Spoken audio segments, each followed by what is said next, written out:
r/ask Reddit. What was a loophole that you found and exploited the hell out of? Back in college we found a loophole with coupons at Kroger for General Mills cereal. If you bought 4 boxes of cereal, each box was $1. But if you did the self-checkout, you would be printed out a coupon for $4 off your next purchase. We used the loophole to buy about 300 boxes of cereal. We only spent $12 on all of it. We would have spent less, but we had to go to another Kroger once the manager got wind of us. We kept around 20 boxes for ourselves and donated the rest to the local food bank. They were so excited when we showed up with 3 vehicles full of cereal. Totally worth the $12 and all the time it took. I think you Robin Hooded Kroger.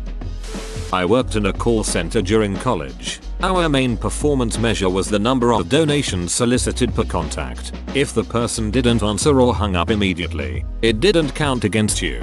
I discovered a bug where, if I blew into the microphone just as the phone started to ring, it would register in the computer system as a no answer and dial the next number. I rode this out for several months before I got tired of blowing my microphone for 8 hours a day and quit. Building on that, we had a person working in tech support where I used to work a long time ago. There was an employee who was low on his call numbers, so management did some research. They found that he never took any inbound calls, so they started looking at call histories and found that his outbound calls were only 5-10 seconds long.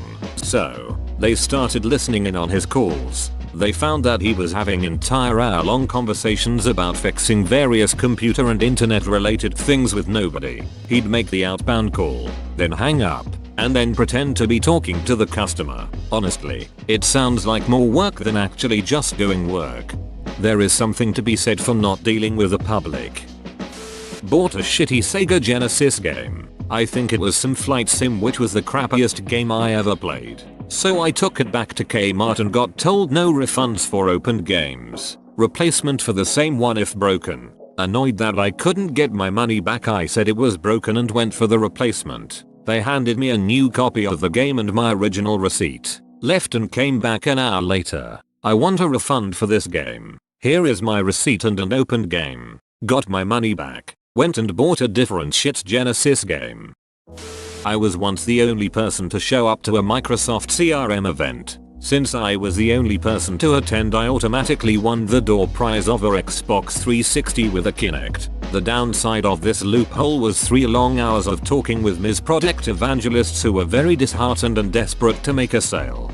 I used to go to Ms. events at my college because they gave away free shrink-wrapped software which I would then sell on eBay.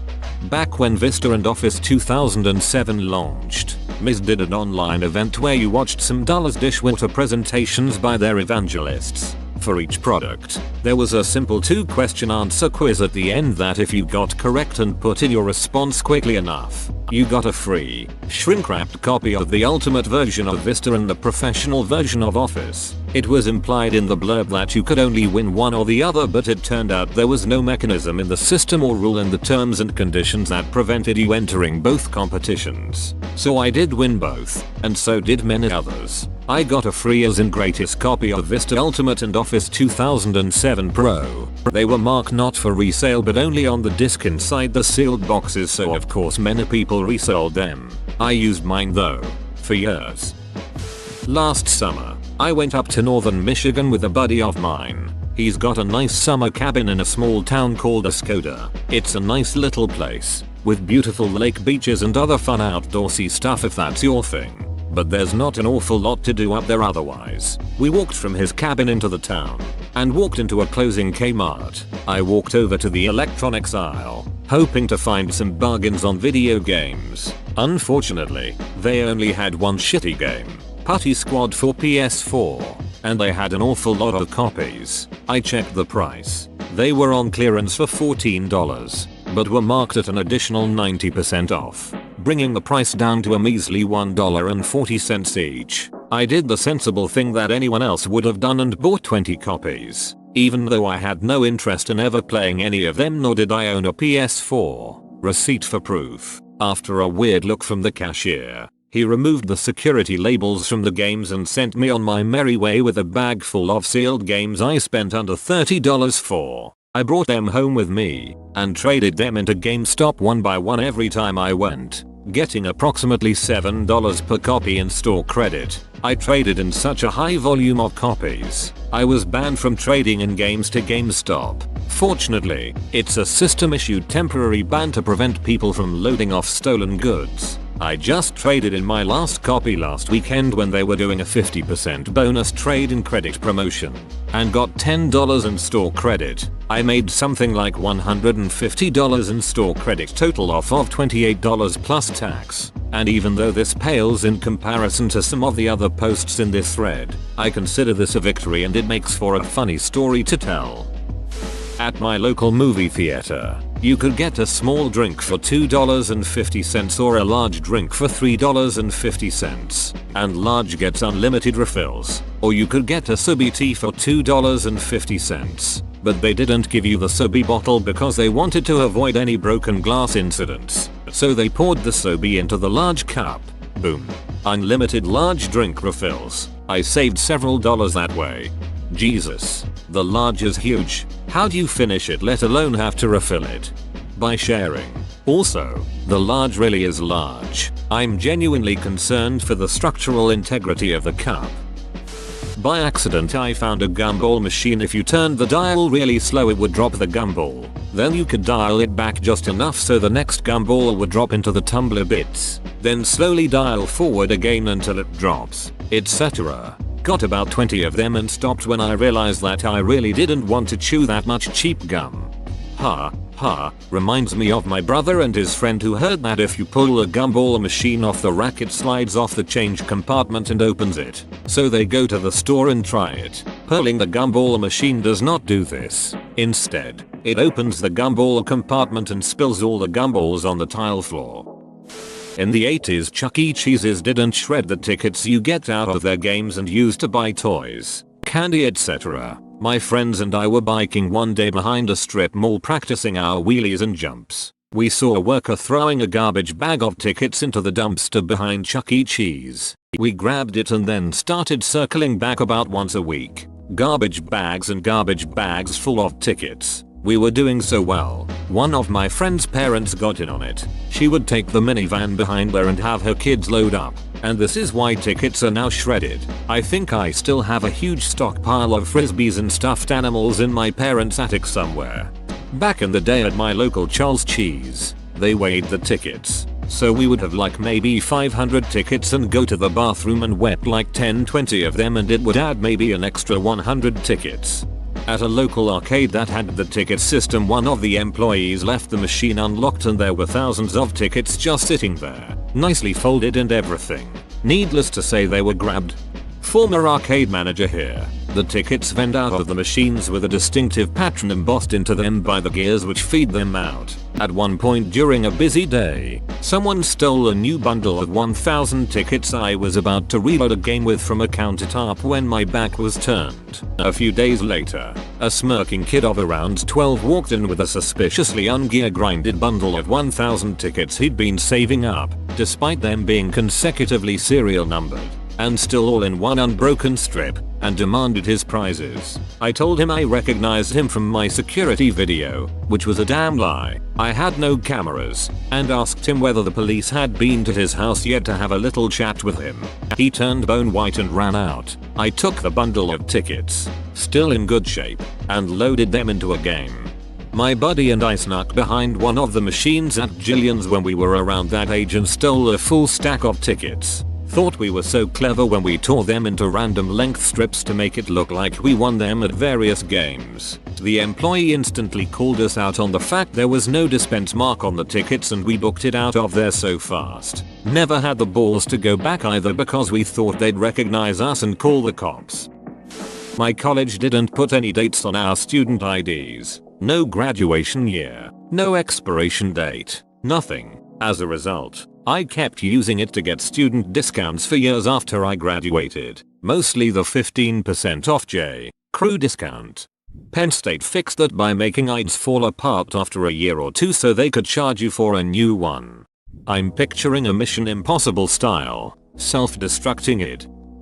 I hesitantly bought 3 Bitcoin just as they were going up. then sold one at their peak for the original cost of the 3. I've since spent my effectively free Bitcoin wealth on the only thing of value one can buy with Bitcoin. Reddit Gold. At time of writing, I have gilded 266 posts. Have you ever gilded an entire random comment chain in a small sub without letting them know why it happened? That sounds like fun.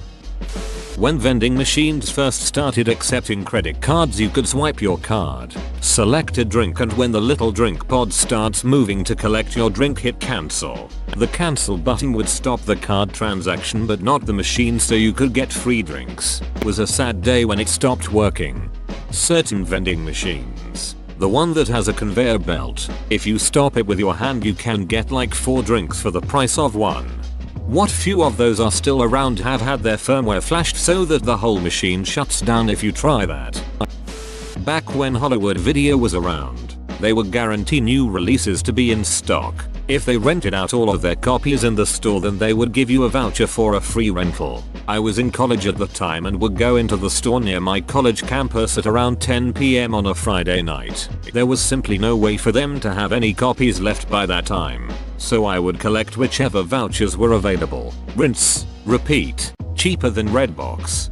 In a similar vein, a Blockbuster Video near my house had a giant gumball machine near the cash that had special gumball-sized plastic orbs that instead had a free movie game rental. So for 25 cents, you had the chance to win a $4.99 rental. Well, this was around for my entire childhood till one day I walked past the machine and noticed it was almost empty, and it looked like the remaining ratio of gumballs to free passes was like 3:1. When they first filled the machine years ago, apparently the employees just tossed all the passes on top and barely mixed it up. I came back with a stack of quarters and for $10 I got like 17 free rentals and 23 gumballs. The rentals lasted a few months. The gumballs lasted a few days.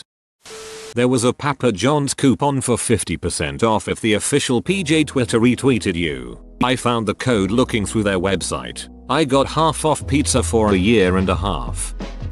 Back in the day of flip phones. Can't do this anymore. I had a Razr which I ducking loved and learned that if I dipped the screen in water and put it in the freezer, freezing the water, the screen would stop working. But everything else continued to work fine. The sticker behind the battery was never touched and didn't change color. I would do this whenever my phone got scratched and then call up saying my screen stopped working. I would send it and they sent me a new one for free. Did it about 5 times. I discovered this because I left it out in the snow by accident once. It was awesome. Free phone loophole. Sweet. Those OG razors were awesome. I would prefer one to my post phone. I used to play a lot of backgammon in Yahoo games, and some people were real jerks when losing. Most commonly they'd stall the game by taking the maximum 5 minutes per move, hoping I'd resign. I learned a way to boot these people off Yahoo for as long as I wanted, by trying to log into their account. When I used the wrong password 10 times, the account was locked for 24 hours. They couldn't log in again until I chose to allow it. That's a fair way of dealing with those jerks. Worked at Walmart. Employees can't take advantage of mismatched prices. See 3DS XL labeled at $70. When they first came out, friend is with me, hand him money to pay for it. Get new 3DS XL for $70. Probably about 8 months or so ago, Kmart accidentally ran an online ad where the PlayStation 4 was listed for something like $200 cheaper than its MSRP. Since Walmart does price matching, people were taking that ad into Walmart and getting PS4s for really cheap. If you do really good the first 6 months at a job, you can coast for the rest of your time there. Years ago when online poker was a thing in the US, there were sites that let you look at statistics on other players. They'd give you like one free look, but I realized you could just manually change the player's name in the link and get unlimited free statistics from them. I used it a lot to see if someone was a good player or not before sitting down at tables with $20 plus buy-ins. This is a good one. I suck at poker, so I'd exploit the hell out of it. I was pretty good, but there were players on the sites that made a healthy living. 6 figures or more off of it. I didn't want to sit down with multiple people at a table whose life revolved around poker. I did enjoy playing them if there was only one of them at a table. It helped end the game sooner and multiple positions paid money. When I was younger, 12-13, I had one of those stupid timers on the computer that would only let me use the computer 2 hours a day before I got kicked. Found out that if you minimize the screen alerting you that you have ran out of time, you never run out of time. Best summer ever. Mine would lock internet access on my account outside of 3-5 PM. I would just change the time on the computer. I worked at sandwich shop when I was a young lass. We were allowed one free sandwich for the entirety of our employment there. Being an endless pit of hunger 16-year-olds are, I was determined to get as many free sandwiches as possible. If someone called in a phone order and never picked it up, the sandwich was fair game for employees after an hour. So I would text my friends to call in the sandwich I wanted and then never pick it up. Every day I got free sandwiches. It was amazing. If I didn't eat it, I would bring it to school the next day and sell it. I'm confused. So you worked there for 5 years and could only get one sandwich within that time? One sandwich a day? What? It doesn't really sound like you exploited it well though, because you still had to put in effort to make it look all glittery and good. And you only got a C. Sometimes it's about sending a message. I spent 5 years on a US Navy submarine. Every 2 years we would do a 6-month-long deployment called Westpac. On my second deployment I got boondoggled with a few other dudes. Basically, the boat goes out for deployment without us and we got sent to attend various training schools in Pearl Harbor for the first half of the deployment. Then catch a flight to meet the boat. So we watched the boat steam off and then caught a flight to Pearl Harbor. We show up with our orders to check in, but there was some miscommunication. Office personnel done ducked up. We aren't enrolled in any of our classes. We don't have barracks, meal chits, nothing. They had no idea we were coming. They give us something called a non-availability chit, which allowed us to stay at any reasonably priced hotel on the gov's dime. So naturally we found a palatial estate a block away from Waikiki. We show up for muster the next day and the PO more or less just told us, yeah, I don't want to see you guys again. Ever. We couldn't get a hold of our boat because it was underwater doing secret things. Once the yeoman got their shit on straight, they realized that our return plane tickets were already paid for and paperworked up. So they just said, duck it, we'll do it live. We were getting a per diem and having our housing covered by the Navy. Never had to muster for work. Never had to check in anywhere. On top of that, we were still collecting our normal pay and allowances, CPay, bar, etc. For 3 months. I grew a beard, got high as duck as often as possible, learned to scuba dive, did some surfing, had sex with a bunch of international tourists, went on pub crawls every weekend, did some hiking, lots of snorkeling, woke up on the beach a few times with no recollection of how I got there. Best vacation ever. Thanks, Navy. A long time ago, Hostess Chips was the major brand in Canada at the time. Had a Mario Bros promo. You got a bingo card in each bag of chips and every card was a winner. You had to scratch 3 of 9 areas and if you matched the icons you won. One of my friends figured out that using a tin can with a tiny hole punched in the bottom and then dropped down onto a 100W light bulb, you could see through the card and find the winning spots to scratch. This spread around town and a week later there wasn't a single bag of chips to be found anywhere. Sold out all over town. We all had garbage bags of open chips around. I won one grand prize, which was a Super Mario Bros game. The online community that played Diablo 2 created its own form of currency by trading valuable in-game items for rarings called Sodges, Stones of Jordan. For instance, if you wanted that rare plus attack power armor, you would buy it for 12 Sodges. Anyway, I figured out that there was a discrepancy between the worth of an Sodge in game and its actual monetary worth on eBay. Same with magic items, but in reverse. I would buy Sodges on eBay for cheap, go in game, and trade them for rare magic items. Then I would sell those magic items on eBay for way more than I paid for the Sodges. I made enough money to pay for college books and other living expenses. Blizzard tried to capitalize on this when they released Diablo 3, but they failed miserably by regulating the market too much. The system worked in D2 because it was only regulated by the supply and demand of the users. This is a perfectly legal and acceptable form of arbitrage.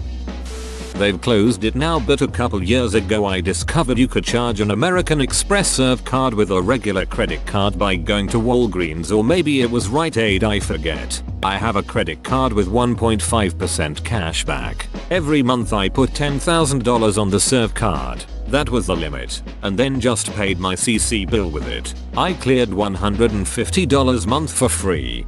Similar, but for a while the US Treasury was selling some stupid gold dollar coins with free shipping, so you could buy them with credit cards, then take them straight to the bank to deposit and rake in all sorts of free airfare or other credit card bonuses. In college I bought a pack of coupons for Hungry Howie's Pizza. It had 3 coupons for a free pizza, no other requirements. Just a completely free pizza. I would call and order my pizza, tell them that I had the coupon for a free pizza, show up and forget to give them the coupon every time. I always had it on me as a backup, just in case they did ask for it. But, out of the 3 coupons, they only asked for it once. I kept using them for months, until the coupons expired, which I am sure they were looking for. I ended up getting a few dozen free pizzas out of them, which was great for a college student. So I wanted to get cheap coffee filters online, as I knew I was going to need them for the foreseeable future and wanted to get a better price on them. So I found a site that had them at half price, $1.95 for 100 filters, usually $3.99 at the store, what I was paying at the store, and put them in my cart. When I went to check out, it asked me if I wanted to set up an automatic delivery to have them shipped every 2 weeks and they would reduce the price. I said sure, why not? After all, they were the cheapest I had found, and getting them every week would mean I didn't have to keep ordering them. So it brought the price down by like $1 for 100 filters. I was thrilled. Then it asked me if I wanted to join the Coffee Savers program for more discounts. I said sure. So after joining the Savers program, it brought the price down to $0. I was stunned. I still had to add my credit card, but I was never charged. So for 2 years I got 100 filters delivered to my door for free. Never got charged, not once. One day though, I got a notice that said they were going out of business and my free filters would end. I was sad, but the stockpile I amassed them lasted me about 2 years, and recently in the past 2 weeks I had to buy new filters. Life will never be the same.